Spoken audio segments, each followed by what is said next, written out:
मैं अपने ओवरथिंकिंग को चुनौती देने और बौद्ध ज्ञान का उपयोग करके शांति पाने की यात्रा पर हूं। आप भी मेरे साथ चलें। चिंता और ओवरथिंकिंग दो ऐसी भावनाएं जो हमारे मन को थका देती हैं और परेशान कर देती हैं। लेकिन अगर मैं आपसे कहूं कि इनसे उबरने का एक तरीका है, और वो भी एक ऐसा तरीका जो हजारों साल से हमारे पास है। हाँ, मैं बौद्ध ज्ञान की बात कर रहा हूं। हम एक ऐसी दुनिया में रहते हैं जो हमें लगातार सोचने पर मजबूर करती है। हमारा मन हमेशा दौड़ता रहता है, आधुनिक जीवन की मांगों के साथ तालमेल बिठाने की कोशिश करता रहता है। Social media, email, text message, खबरें, इन सब के बारे में सोचकर ही हम थक जाते हैं। और फिर भी हमें बताया जाता है कि अगर हम हर वक्त जुड़े नहीं रहे तो हम पीछे छूट रहे हैं। कोई आश्चर्य नहीं कि ओवरथिंकिंग आजकल एक महामारी बन गई है।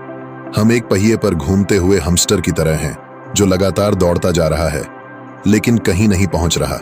और जितना हम सोचते हैं उतनी ही हमारी चिंता बढ़ जाती है। बीते हुए कल की चिंता, आने वाले कल की चिंता, या फिर इसी पल की चिंता। लेकिन बात यह है कि हमारे विचार केवल विचार ही हैं।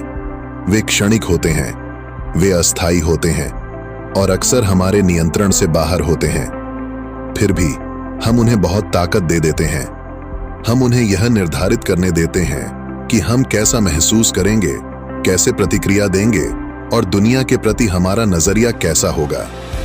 लेकिन अगर हम इन विचारों को जाने देना सीखें तो, अगर हम उन्हें केवल देखना सीखें, बिना उनके हो जाना सीखें, बौद्ध ज्ञान हमें ऐसा करने के कुछ शक्तिशाली उपकरण प्रदान करता है।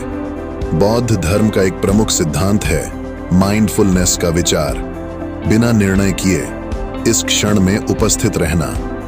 जब हम माइंडफुल होते हैं तो हम ना तो बीते हुए कल के बारे में सोच रहे होते हैं, ना ही आने वाले कल की चिंता कर रहे होते हैं। हम बस हो रहे होते हैं, और इस होने की स्थिति में हम अपने विचारों को उनकी असली प्रकृति में देख सकते हैं। क्षणभंगुर, अस्थायी और अक्सर पूरी तरह से निरर्थक। तो हम अपने दैनिक जीवन में माइंडफुलनेस के इस सिद्धांत को कैसे लागू कर सकते हैं? एक तरीका है ध्यान के माध्यम से। ध्यान का मतलब मन को साफ करना नहीं होता, बल्कि मन को देखना होता है। यह शांति से बैठना, अपनी सांस पर ध्यान केंद्रित करना और विचारों के उठने का इंतजार करना है। और जब वे उठते हैं तो हम उन्हें दूर करने की कोशिश नहीं करते, न ही उनसे चिपके रहते हैं। हम बस उन्हें देखते हैं और जाने देते हैं।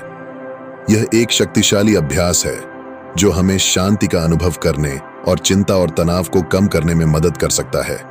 एक और तरीका है शारीरिक गतिविधि के माध्यम से।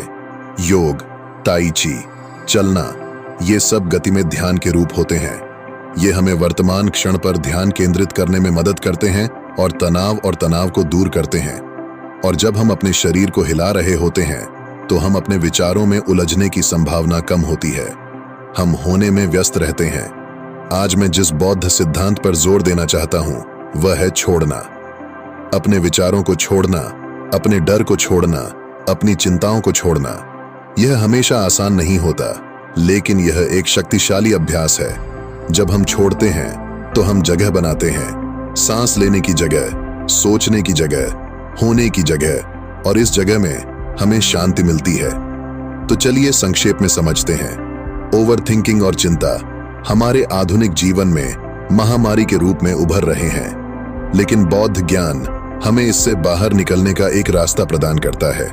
माइंडफुलनेस, ध्यान और शारीरिक गतिविधि के माध्यम से हम अपने विचारों को देखना सीख सकते हैं, बजाय इसके कि हम उनके गुलाम बने।